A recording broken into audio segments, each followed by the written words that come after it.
Welcome to our channel. Today we how to log into WordPress for content strategy planning, complete guide step by step clearly. To begin, open your preferred web browser. In the address bar, type in your WordPress login URL. This is typically your website URL followed by /wp-admin.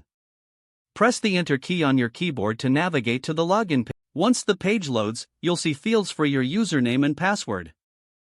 Enter your username in the first field. Next, input your password in the second field. If you want the browser to remember your login, check the Remember Me box.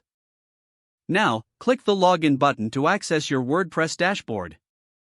Once logged in, you'll be greeted by the admin dashboard. From here, you can navigate to different sections like Posts, Pages, and Media. To start planning your content strategy, go to the Posts section on the left sidebar.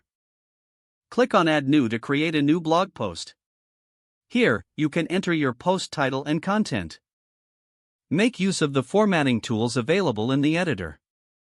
Consider adding categories and tags to organize your content. Once you're satisfied with your content, click the Save Draft button for later edits. If you're ready to publish, click on the Publish button. You can also schedule your post for a later date using the Publish menu. Keep track of your published posts by visiting the All Posts section. This will help you analyze what content performs well. Utilize the Analytics plugin or built-in tools to measure engagement. This data will assist in refining your content strategy.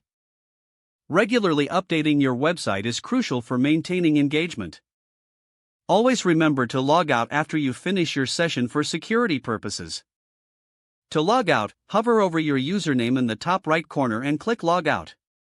This completes your login and content strategy planning guide. If the page does not load, refresh the browser or try again in a private or incognito window. Make sure you are using the correct email address, then retype it carefully to avoid small typos. If your password is not accepted, use the Reset option and create a new strong password you can remember. Don't forget to like this video and subscribe to our channel for more step-by-step tech guides.